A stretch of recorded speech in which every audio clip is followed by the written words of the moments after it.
Welcome back to another episode of the Down South Hunting Podcast. This is your host, Mike Higman, and I've got a really cool episode for you today.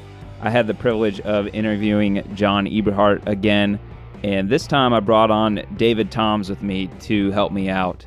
And if you remember, David Toms was back in episode number 8, way back in the beginning. He's a Down South OG. David has been hunting over 40 years, and he hunts with a trad bow, out of a saddle.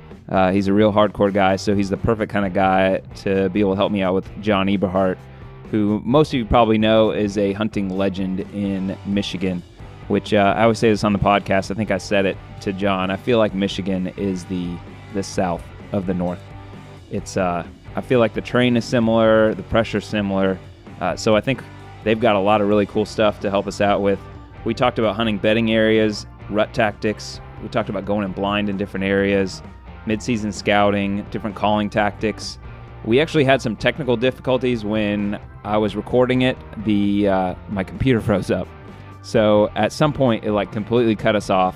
And I know we also had to stop recording at some point. So anyway, we had about an hour and a half interview. I'm going to go ahead and cut that in half, and we're going to do 2 separate episodes. I haven't edited it yet, so we'll see how that meshes together.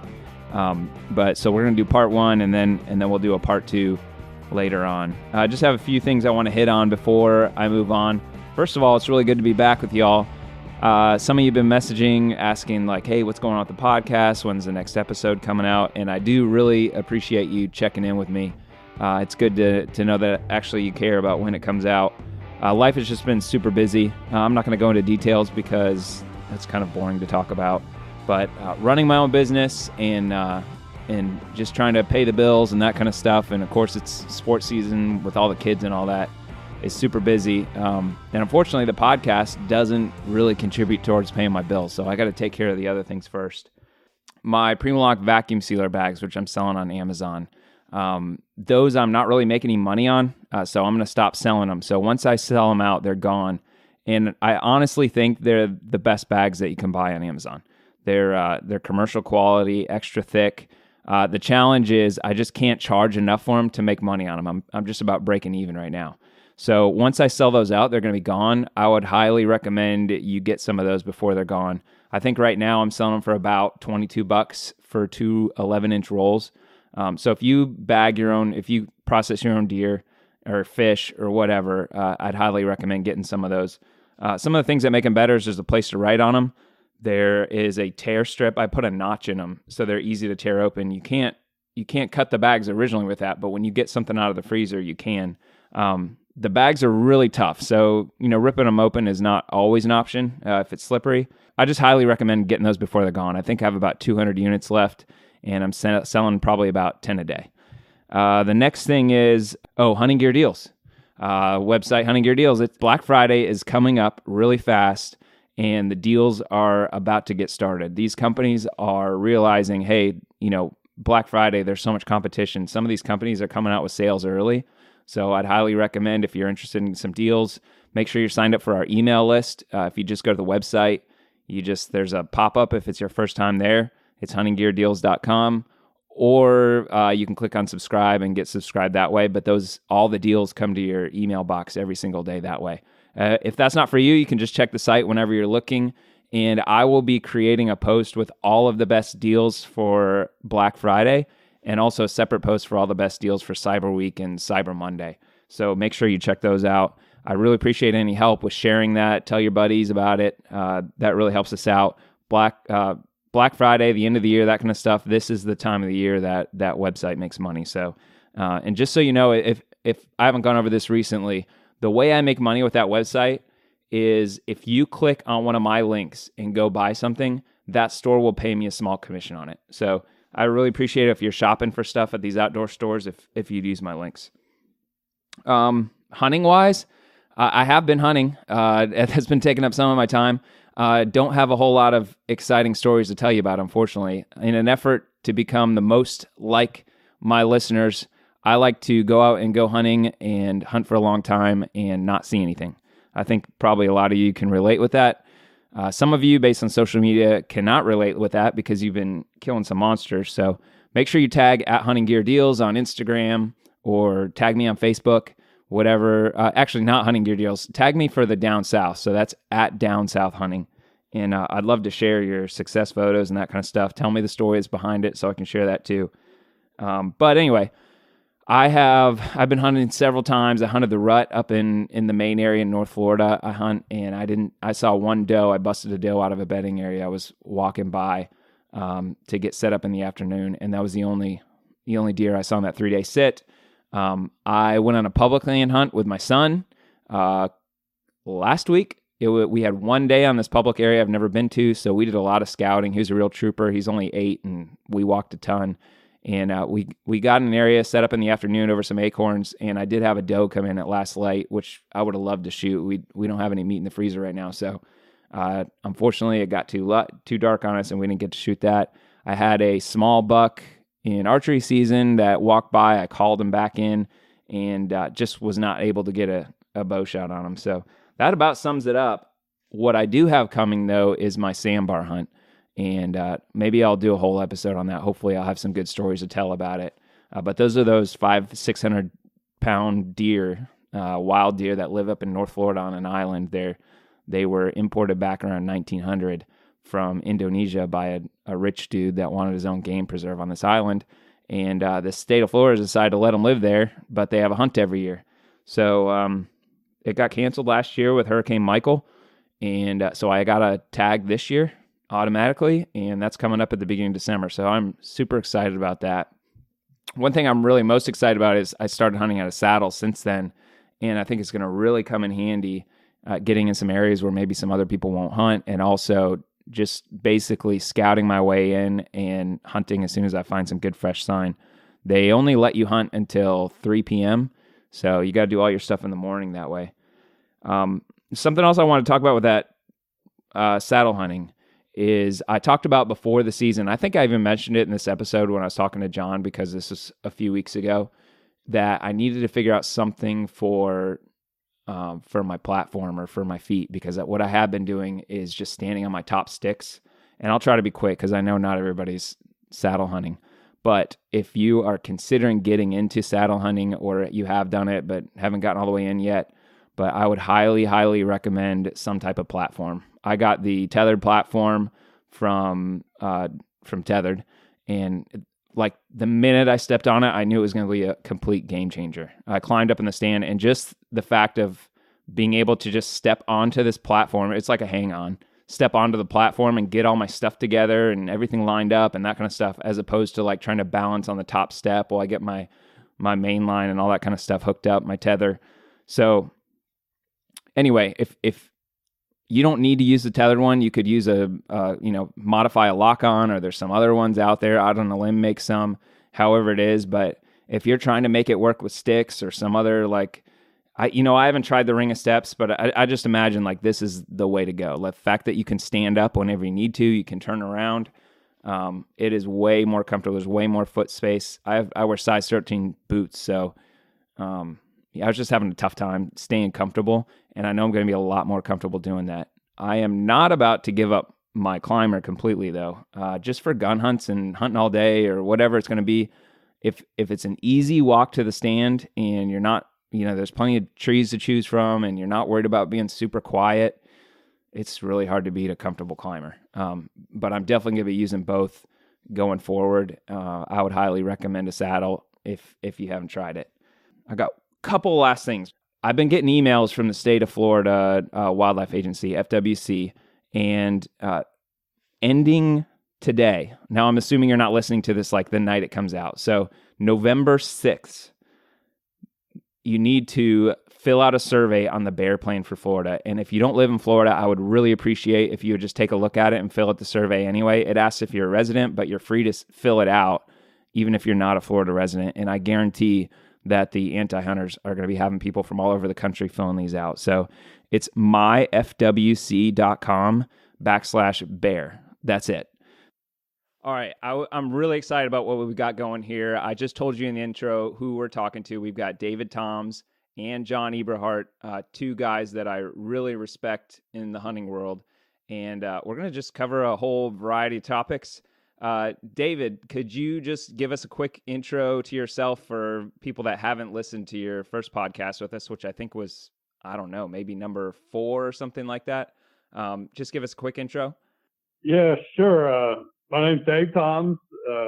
I've been at this hunting game for a while now, I think 40-something years. Saddle hunting since Green first came out with the saddle way back when. I kind of went off and on for a while between saddles and stands and stuff. And it was John Eberhart, who I talked to, I don't even know when the first time I took the nerve and asked him if I could ask him a question, but he was very open to it. But he really helped me kind of fine tune how I use the saddle with tether height and bridge and, the basic components of the saddle, and got it to where I was comfortable hunting out of the saddle. And from that time on, it's really been a game changer for me. But I'm retired military. I still work for the Air Force, and I've hunted, and last time I counted, it's like 17 or 18 different states. So I've got to see a lot of different terrain and habitat and different hunting styles and stuff. So that's kind of me in a nutshell. All right, cool. And John, I'm sure most of our listeners are familiar with you, but if you could kind of just give us a quick introduction as well, that'd be great. Okay. John Eberhart, and been bow hunting, 54, 55 years, somewhere in there. Give you a little of my stat history. I've got 50 bucks in the record book, 31 from Michigan, and 19 from out of state. And everything I do is on public land and knock on doors for free permission properties. That's all I've ever hunted in my whole life. No bait, no food plots, no management stuff. And I've just been a really avid bow hunter. I love hunting in Michigan because it's a challenge, but when I go out of state, it's usually during Michigan's gun season because I do not gun hunt. So I leave on usually the 16th of November. And I've hunted the states I've hunted out of state have been Missouri, Iowa, Kansas, Illinois, and Ohio. And you've been saddle hunting for, I don't know, since saddle hunting was a thing too, right? 1981 is when I first bought a saddle. I walked in a sporting goods store, and there was it wasn't a saddle. It was actually called the Anderson Tree Sling. And it was a conglomeration of straps in a bag, and nobody had a clue what it was. It was the first year it came out. And there was a picture of a guy hanging in it, he was tethered to the tree in front of him, and it showed him moving around the tree, 360 degrees. And I bought one because I was an avid hunter, and I was always into killing big bucks, and I wanted every advantage I could possibly get. And it took me about a year to get used to it because there wasn't any really good instructions, and I didn't know anybody else that used one. But man, oh man, once I figured it out, the 360 and all the huge advantage of a saddle, it upped my kill percentage at least double from what it was. I started getting many more opportunities. I started hunting a little bit higher. I could prep more trees because I've actually hunted out of the same exact sling for almost 40 years. So, you didn't have to buy tree stands. It was just a lot of advantages. But yes, I started in 1981, and I've never ever hunted. I've never even looked at a tree stand since that time. Yeah, and you guys, I know there's a ton of content from both of you on the Saddle Hunter Forum. I know there's a couple Facebook groups now that are pretty helpful, but I think that saddle, like the diehard saddle hunters that have been doing it for years, that's kind of like the place to be. So I guess I would point anybody to, if you're interested in it, I think that's a really good place to start learning. And, from what I've seen, it's like a very accepting crowd. You guys were doing saddle hunting before it was cool, which I think is really neat how popular it's becoming. I don't know what the percentages are, but I know I hear about it a ton. I just started doing it last year myself. So, I appreciate all the hard work you guys have put in just to get us started. And John, you've been quite the evangelist for it for years. Well, David and I both have. I've written 3 books, and I've got an entire chapter in each book devoted to hunting out of a saddle. That's how big of a deal it is to me. And I know David's been doing it for a lot of years too. And I'm almost betting Dave will agree with me on this. There's a lot of YouTube stuff out there where it looks like you have to be a gymnast to hunt out of a saddle. They got their feet up on the side of the tree, their bodies are hanging perpendicular to the ground to shoot below them, and that all.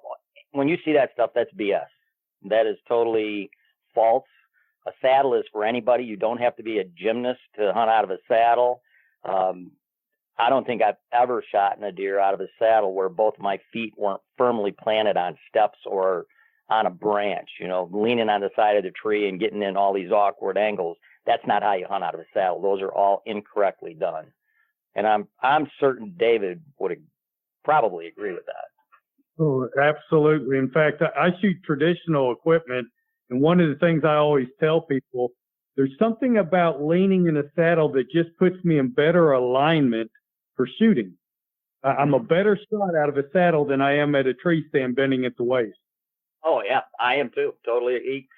You have 3 solid points of contact. Both of your feet are firmly planted on steps or on a branch, and probably at least half your weight is in your seat. So, unlike a tree stand where you're standing on a platform and you're somewhat balancing yourself with a saddle, you have 3 solid points of contact, and you can definitely shoot more accurately out of a saddle, and you can shoot straight below you because the platform's not in the way. Yeah, there's no limitations for hunting out of a saddle. So, John, I think you recently just had to have shoulder surgery. So what's your status? What's your hunting plans for this season? Well, it wasn't recent. Back in the spring, I ripped my bicep off my shoulder. The tendon ripped off. So I had to go in on June 13th, and I'm 68 years old. So the doctor did the typical rotator cuff surgery where she removed arthritis and bone spurs, and then she reattached my bicep tendon to my upper arm bone. She drilled a 6-millimeter hole and detached it. So for 3 months, she didn't want me to lift anything whatsoever. So by the time I went to my first rehab on my bicep, my arm, I had no strength. I mean, I couldn't even lift up 5 pounds. So I did bow hunt opening evening. I was trying to hunt with those guys on the Hunting Public Challenge and setting up the tree and climbing the tree. Oh man, my arm was so sore. I passed up a 6-point at about 12 yards, and then the next morning I was sore, and I haven't hunted since.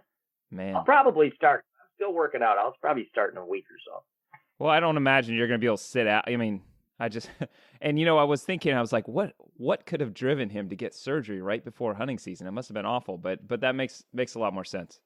Well, it wasn't before season. It was June 13th. I thought that was plenty of, but I did not know at the time it was going to be a 3-month time before I could do any rehab on my bicep, and I had to have it done. I didn't have an option. Yeah, there was no choice. It wasn't like just a rotator cuff. My bicep had ripped off my arm, so I had to have surgery. Can you see yourself? As you get older, could you see yourself switching to a crossbow? Like, would that be an option for you? When I'm in the casket, somebody may put one in my arm. I could see it if I was 80 and really decrepit, but right now I'm drawing 30 pounds, and I think I can be hunting at 35 within a week. Well, I heard you on another. I'm assuming this maybe was your second surgery. I heard you in the past had the same issue, and I know you hunted with like a 40-pound bow. Just and were successful. Oh, that was really interesting.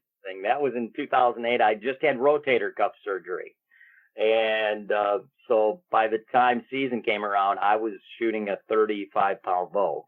Matthews made me a 30 to 40-pound Conquest bow. And I ended up killing a huge 12-point in Illinois on public land 2 days after their gun season ended. And I wrote an article, and it was in Bowhunter magazine. It came out in June, and I actually got a call from the Illinois DNR. And I said, hey, we just got this Bowhunter magazine, and we see that you shot this big buck in here with a 35-pound bow, and we're assuming that was a misprint.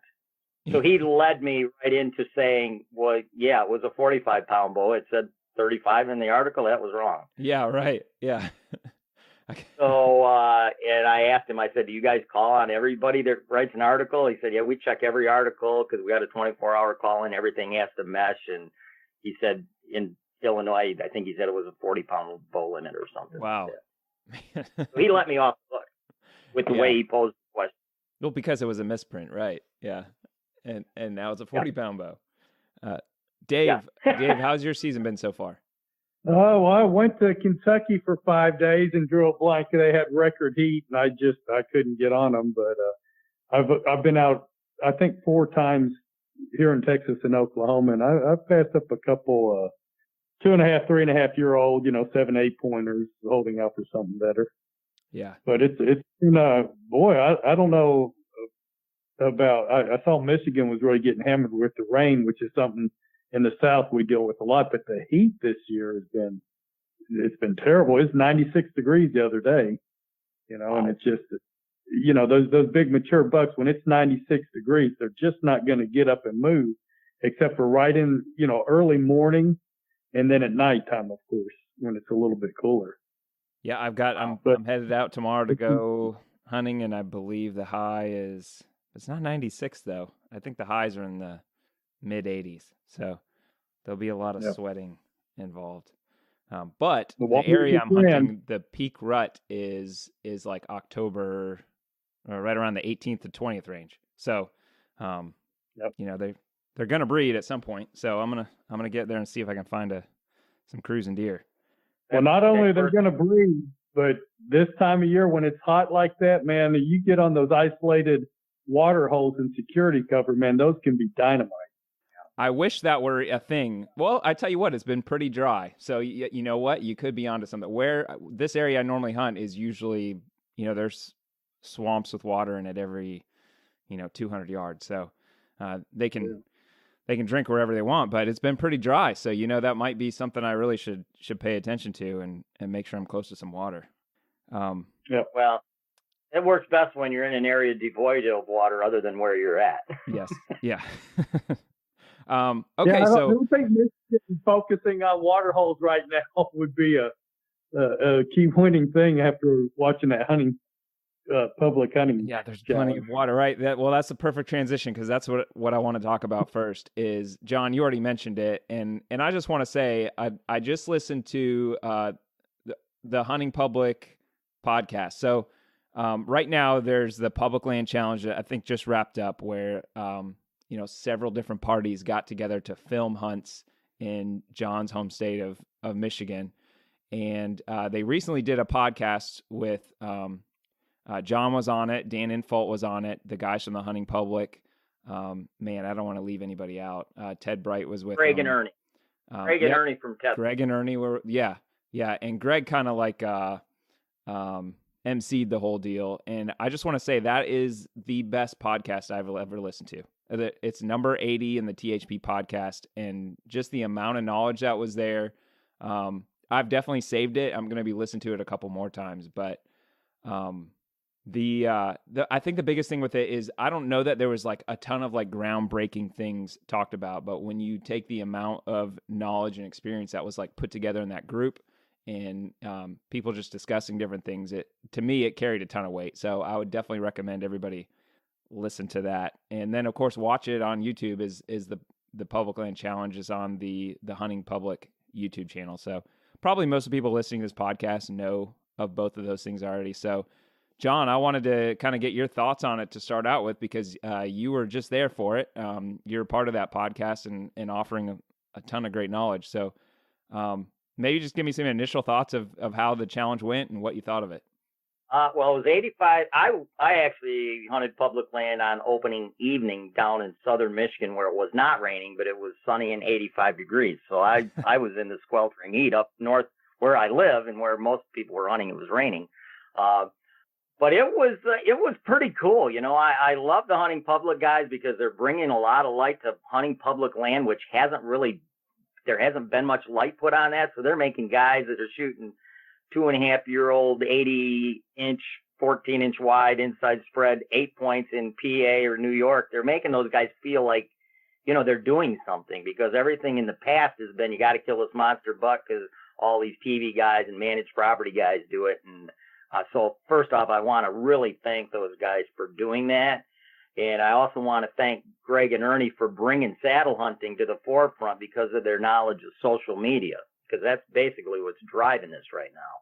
But the challenge was awesome. There was how many guys in Camp Tethered? They had Ted Bright, Adrian, and Jared, Ernie, and Greg. So they had 5 guys, Dan Infalt and Joe.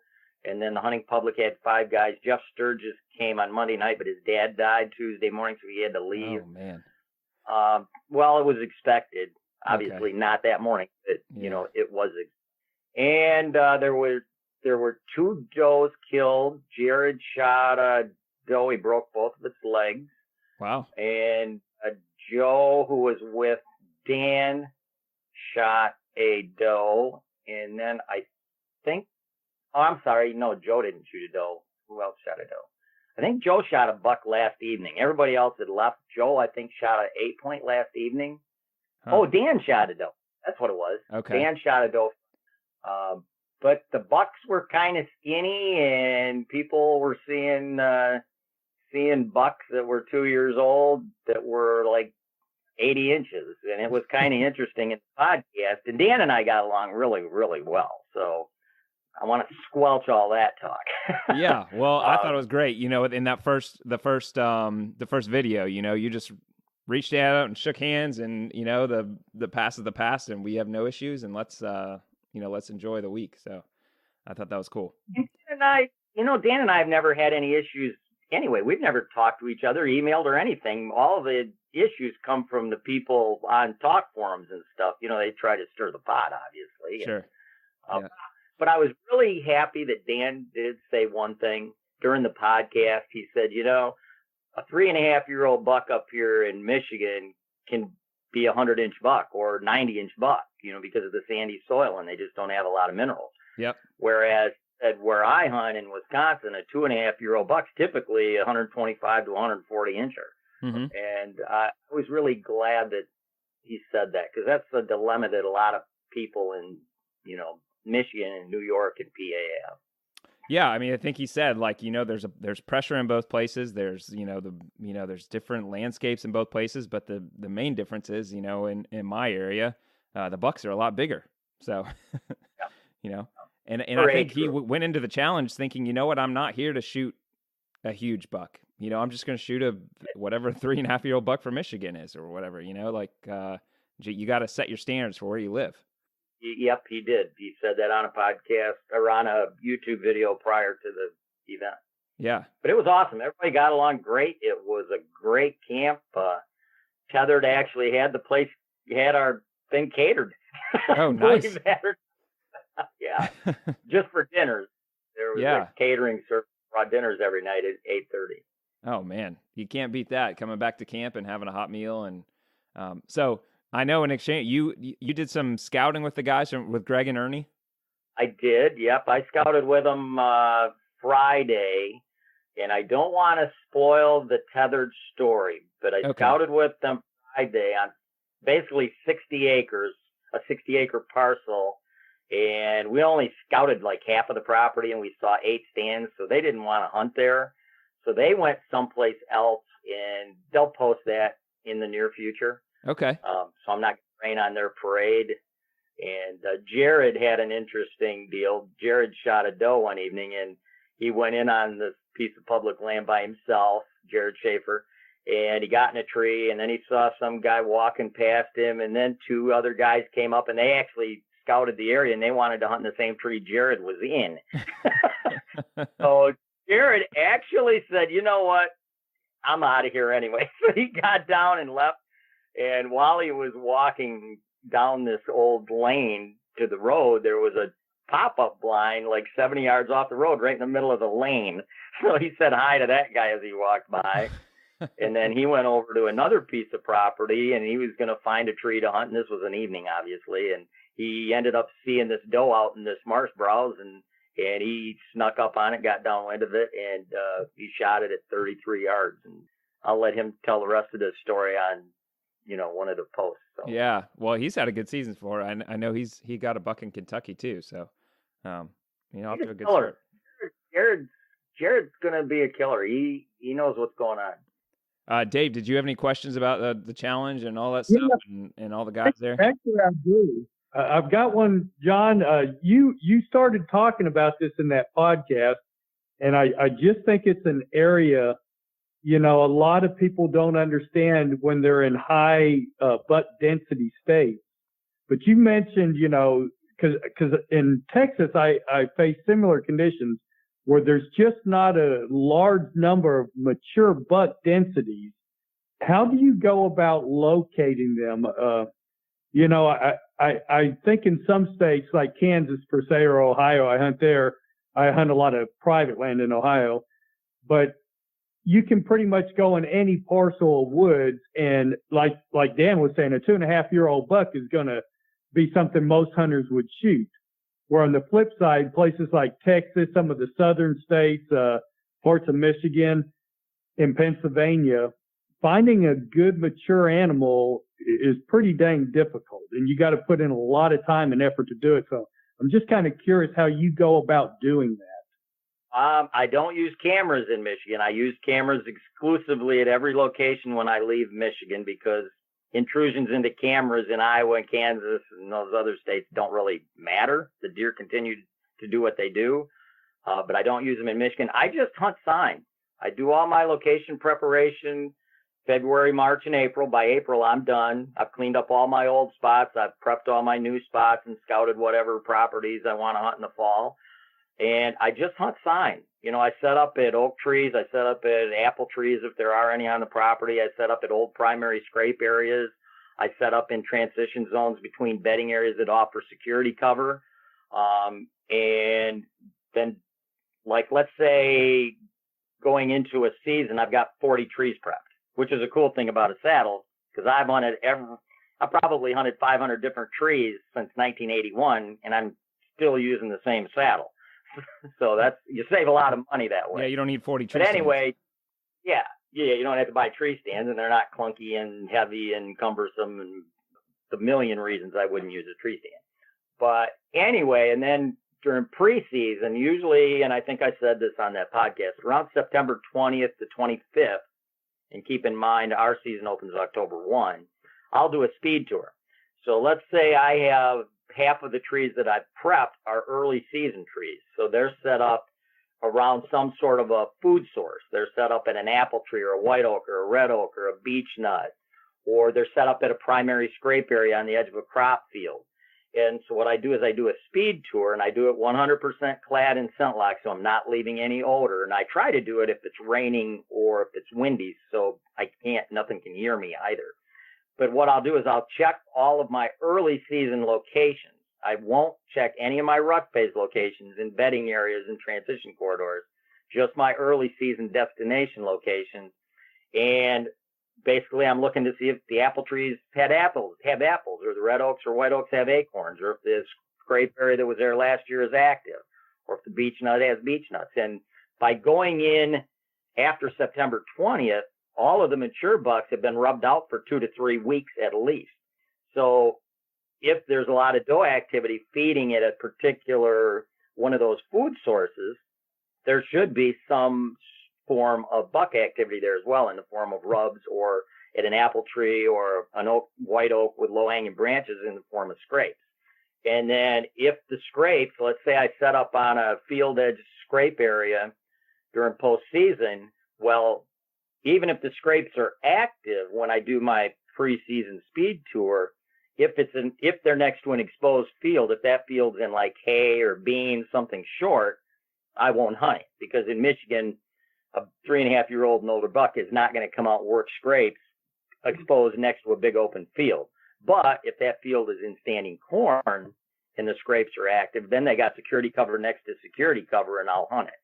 But the one thing all of my locations have to have is they have to have perimeter security cover around the kill zone itself, the destination spot, and they have to have transition security cover to a known bedding area. So I wouldn't set up, let's say there's a couple of white oak trees in X, let's say mark spot X, and then there's a bedding area 300 yards away, and the only thing between the bedding area and that destination oak trees is, let's say, open timber with no understudy. In other words, the bear's ground underneath the trees. Let's say there's this oak here is dropping acorns, but the only thing between that oak tree and a bedding area is open ground. So let's say there's mature timber between the two and there's no understudy. A mature buck is not going to go from that bedding area to that feeding destination location during daylight hours, because he's not going to pass, in Michigan anyway, that open timber with no understudy. So if there's not transition security cover to that destination feeding location to its own bedding area, I won't hunt it. So that's kind of what I do all my stuff postseason. And then when I'm hunting the interiors of bedding areas during the rut phases, it's, I have to commit to all day sits there so I don't spook anything with my entries. I'm in there, sat in the trees, prepped and everything, settled down by an hour and a half before daylight, and I don't leave till a half hour after dark. That way I'm not spooking anything with my entry, and a half hour after dark, all the deer have moved out, so I'm not spooking anything with my exit. You got to commit to an all-day sit in a...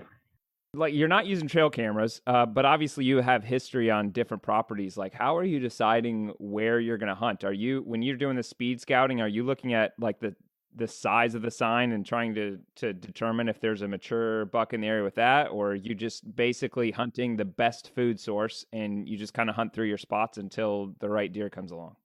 Nope, I'm doing exactly what you said. If there's during the speed tour, if there's buck sign in the form of rubs, I look at the rubs. If they're high up off the ground, it's a taller deer, it's an older deer, and usually they have taller tines and antlers, so the rubs are going to be considerably higher than a 1.5 or a 2.5-year-old buck.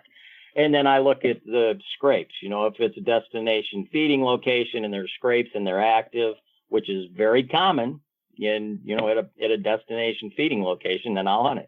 But as far as going out preseason and looking for deer, no, I never ever do that. Right. I always hunt sign, and I always assume that there is a shooter buck on the property. Now, last year, I never shot a buck in Michigan. I drew on 2 bucks that would have been Pope and Young bucks. And before I let the arrow go, I took a second look at the racks, and both of them, and they were in different properties, both of them had broken G2s flush with their main beam, which would have knocked the score down, so I didn't shoot. So last year, I never released an arrow. I never saw a clean Pope and Young buck last year in Michigan. And you get 2 tags in Michigan, is that? Unfortunately, yes. You wish it was 1, apparently. Yes, I do. Yeah. I hate being allowed 2 bucks. Indiana used to be a 2-buck state, and they were statistically in the books, because I keep all the statistics in all the books I've written. And statistically, Indiana was number 15 on the P&Y entry ratio per licensed hunter. And when they went to 1 buck, which was about 8 years ago, now they're number 5.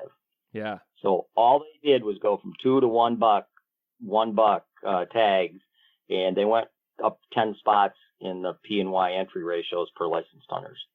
We here in Florida, we just actually passed our first limit. We had until this year, you could take 2 a day for the entire season, 2 bucks a day. But now you could take 5 for the season. So we got to start somewhere. Wow. Yeah. I think Florida is an anomaly, actually, because I don't think in any of the books that I wrote, Florida was always in there stats-wise. I don't think in all 3 of the books there was ever a P&Y buck entered in Florida. Yeah, I mean, I know that's changed. Managing is happening now, but back in the early 2000s, it wasn't. There's a few, and they're probably not entered in the book, but in Florida to get a registry buck, which maybe it's the same in Michigan. Does Michigan have a 100-inch registry as well? 115. 115. Okay, so Florida is 100. If you can get a 100-inch buck, you can register with the state. But there's a lot of funky things with the state. I mean, obviously the nutrition down here is not good, and the body size is a lot smaller. I mean, it's just a different animal. But you have a different subspecies of whitetail. Yeah. I do think it's really interesting, though, how much, just when I hear people from the UP of Michigan talk about, I just think it's very similar to some of the areas I hunt, as far as like big woods, timber, and just a very monotonous terrain and low deer density. Like, I really can relate to a lot of guys from Michigan.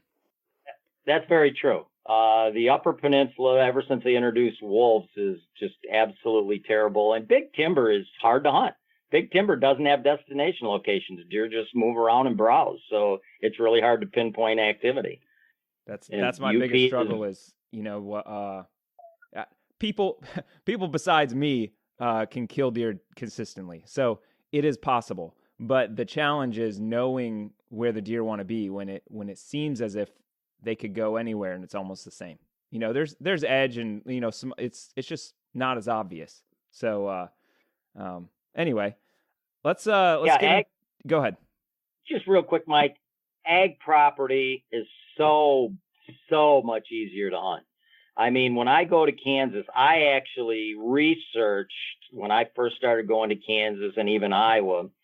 I looked for property that was 80% ag because I knew that when I'm out there in mid-November, to late November, all the ag is going to be down and the deer are going to be consolidated in all the timber and draws. So they're congregated and they're just a lot easier to hunt. When all the ag's up, it's tough. But once the ag's down, it's much easier. People that go out of state on 1 week hunts and try and look for big timber areas are idiots, to be perfectly honest. You need to go where there's a lot of ag, and when the ag is down, the deer are a lot more congregated and much easier to hunt. Dave, you've done quite a bit out of state as well. What type of areas you typically have done your out of state stuff? Don't say big timber. I can tell you that right now. But I'm probably going to get in trouble because every time I say this, it kind of causes an uproar. But I agree with John 100%. Of all the land I've ever hunted, ag country where you have corn and beans, it is to me the easiest place to hunt. The hardest environment I've ever had to hunt is when you have major oak flats that are like 80% of your property and they're all dropping acorns because those bucks will bed right under the tree. They're feeding, eating, probably even breeding to a large extent in a very, very small, tight area. Mm-hmm. Where in ag, even if there's acorns dropping, they're going to see acorns, but they're going to wind up in that high bean, high corn, because of the nutritional value. They're going to end up there at some point in the evening. It might be after nightfall, but so from a scouting standpoint, you start there. You go to those food sources and then you identify, okay, where are the cover?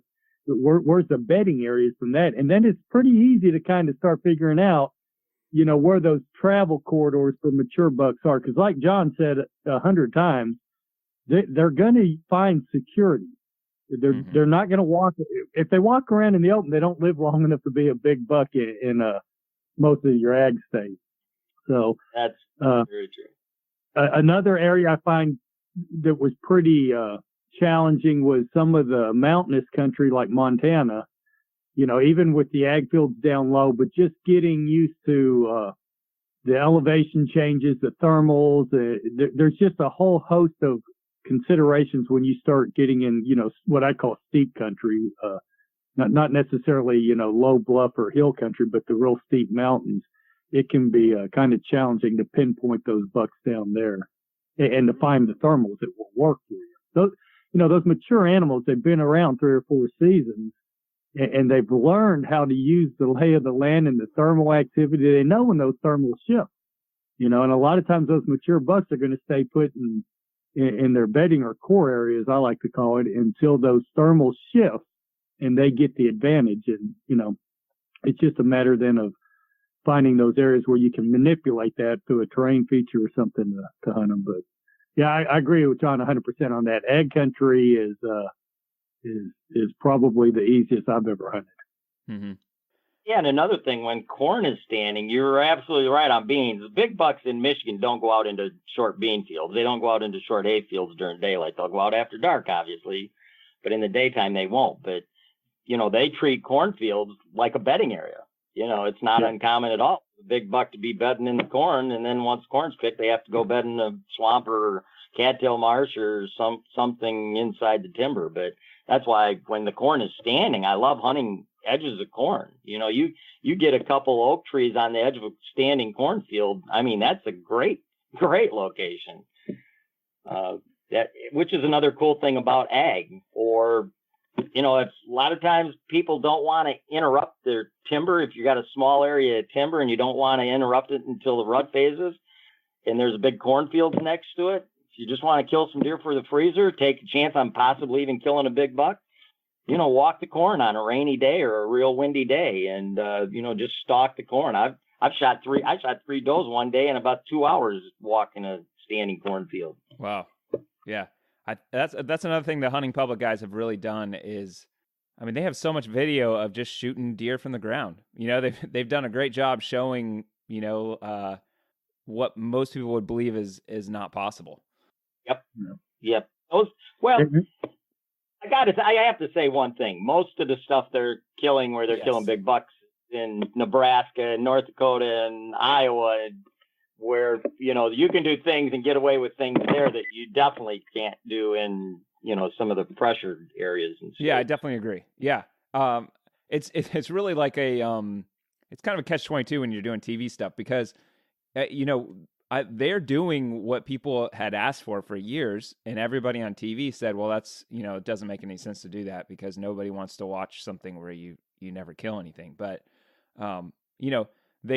if they hunted the hardest to hunt, let's say they hunted Michigan the whole season, it would be less entertaining if they filmed every single hunt and they kill 1 or 2 deer the whole year. But if they travel around to these different areas that have good deer density and good bucks, and obviously they're from Iowa,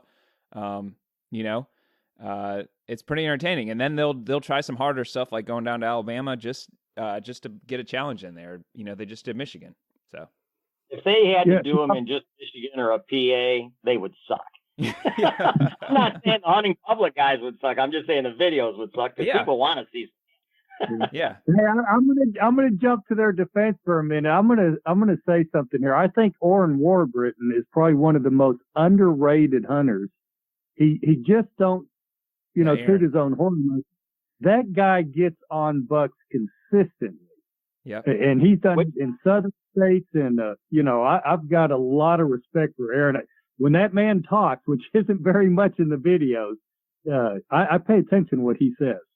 Yep. You said, Aaron? Yeah, Aaron. Yeah. Did you say? Yeah. Oh, okay. Yeah, I believe his house name's Warbritton or something like that, isn't it? Yeah. You just said Orrin the first time, which is I think he makes popcorn. I'm not saying anything negative about them. I love those guys. I think they're doing an awesome job. I love what they're doing. Yeah. But it does make sense to mention some of the places they hunt are different than other areas. I think that's a fair it's not even a criticism, just a fair thing to mention. Yeah, sure. Absolutely. Yeah. Okay, so John, I want to hit it in the podcast. Go ahead. We did. I was just going to say in the podcast that we did in the trailer this week, I mentioned that as well. So that's no big. No. Okay, so I want to hit a couple other questions I've got for you. I also heard you talking about a trip that you took out of state on a property you'd never been before. That was actually in season. So the first thing you did is you went out there and scouted it because obviously you'd never been there before. So I'm interested both in your early spring scouting and then in if you have a situation like that where you're in season scouting. A new property, so you don't know where the food source tree is necessarily. How do you attack scouting a property?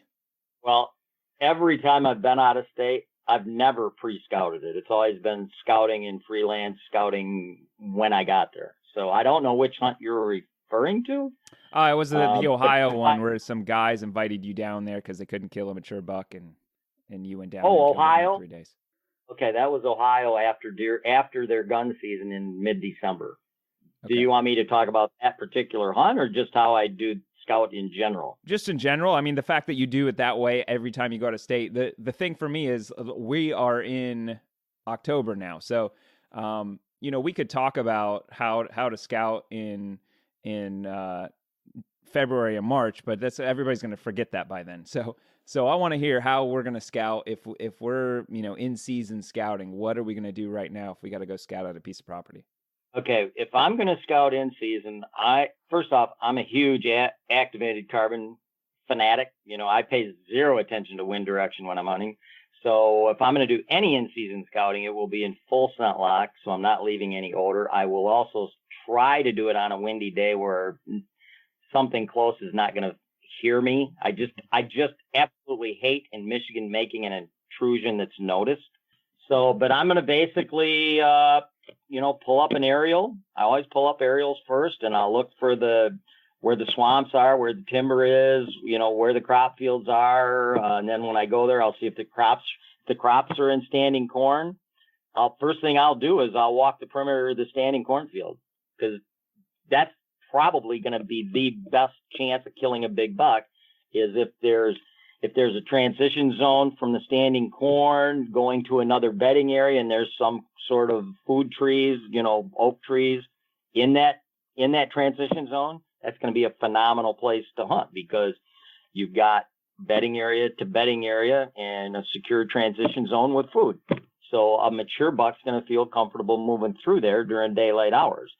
You can find a place with all the sign in the world, but if it's not conducive for a daytime visit by a mature buck, it's worthless for me to hunt. You may see a 1.5 or a 2.5-year-old buck come in and work a scrape or, feed, but if it's not conducive for a mature buck, I'm not going to waste my time hunting it. So first thing I do is scout the perimeter of the corn. If I didn't see any good sign on that, and usually you're going to find a couple scrapes around the perimeter of a cornfield, usually if it's a big enough cornfield and it butts up to other timber. So I'd look around the perimeter of the cornfield. Then if I didn't find anything there, then I would go to wherever the swamps were that I saw on the aerial, and I'd walk the perimeters of the swamp and see if there was anything close to the swamp the deer could feed at, like oak trees or beechnut trees. Or Michigan, we have a lot of lost apple trees, because a lot of the timber in Michigan used to be pasture. So, and when it was pastured, people would feed the cows apples, and the cows would put out the apple seeds, and usually they're around the perimeters, because cows walk the fence perimeters a lot. Mm-hmm. And usually that's where the apple trees were. So Michigan has a lot of places where there's just apple trees. So I look for apple trees and basically food source trees. And obviously I check to see if they're bearing food. And if they are, I look for this, I look and see if there's any buck activity there. And I hunt accordingly. I'll look if a lot of times around the perimeter of the swamp or along the edge of a river, there's going to be runway. And basically a mature buck, because there's going to be typically security cover along the edge of a waterway, and usually right on the outside edge or just inside the edge of that security cover, there's going to be a runway. And that way, bucks can they can go along that runway and scent check anything that may have moved in closer to the river and bedded, because usually rivers have bedding areas real close to their edges. And bucks during the rut phases, they'll scent check to see if anything came through there, in the morning. They'll usually do that in the middle of the day. So, I'm looking for the same things as I do during postseason. I'm just doing it in season, basically. Right.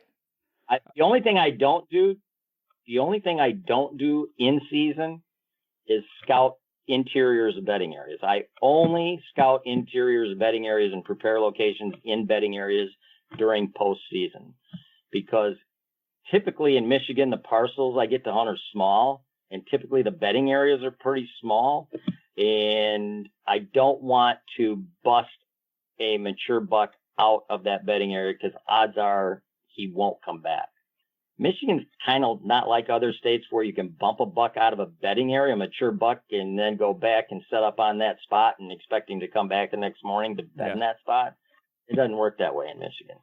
So when you're scouting like that, how do you know where to stop? Well, how do you know, oh, this is the bedding area, I don't want to go in here? Well, when it gets really dense, where I assume that's where the deer are going to bed. Yeah, just the thickest, nastiest. I'm sure for you at this point, it's it's second nature. You okay, well, here's the bedding, but you don't think here's all the details. I'm sure it's second nature at this point, but I'm, for somebody that hasn't been doing it for 50 years, just basically when you get to the area, the thickest, nastiest area in the property, right? Yeah, basically a bedding area is, if you figured everybody on the property or in the area was trying to kill you, where is the places you would go where you may lay down and not worry about ever seeing a human and feel comfortable to get up and move a little bit before dark in the daytime. You got to pretend everybody's trying to kill you. That's the easiest way to put a bedding area into perspective. Where's the densest spot on this property where I'd feel comfortable getting up and moving during daylight hours? If somebody was trying to get in there, you'd definitely know it. Exactly. Yeah, and Michigan has a lot of swamps. We've got a lot of low ground. This state used to be totally covered with water not that many years ago. It's not like West Virginia. I've scouted properties for guys out in West Virginia and Virginia, and it's real hilly.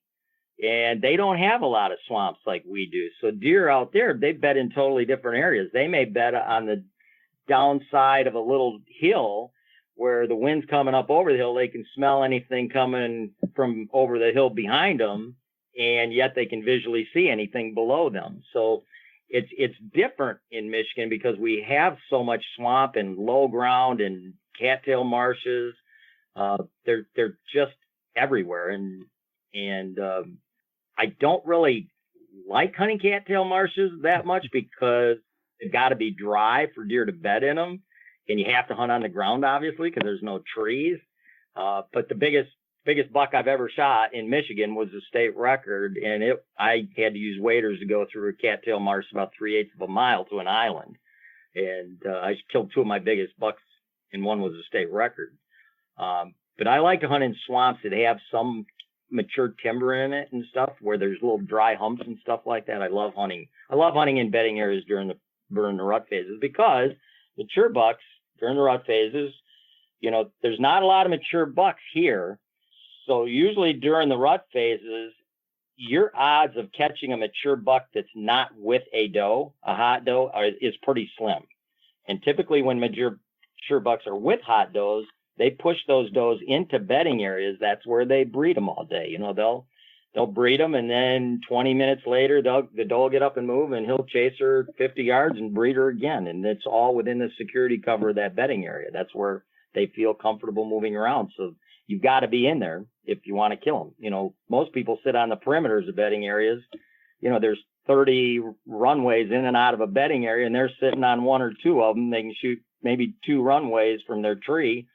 So they got, 1 in 15 chance, if the buck happens to leave the bedding area, of getting an opportunity. Mm-hmm. Typically, a buck's not going to leave the bedding area until after dark. So you might as well be within the bedding area where they're chasing does around during the day. You got a lot better chance. But you got to have a good scent control regiment to do that, because you will have deer downwind of you at some point in time. All right, everybody, we're going to cut it off right there. So I'm going to need you to go ahead and check back next week. Make sure you subscribe to the podcast so you get it automatically in your inbox. You can do that on, however you listen, on Apple Podcast or your podcast catcher or whatever. You can check back in the website in about a week, and I will have the next episode posted. And hopefully we'll be working on some new interviews with some other hunters with some good advice for late season stuff too. So best of luck hunting the next week. Please send me your pictures if you get anything. I'd love to share them on Instagram. It's at Down South Hunt, and Twitter is Down S Hunt. And if you need anything, you can email us or email me at downsouthhunt@gmail.com. Thanks, and God bless. We're out down south.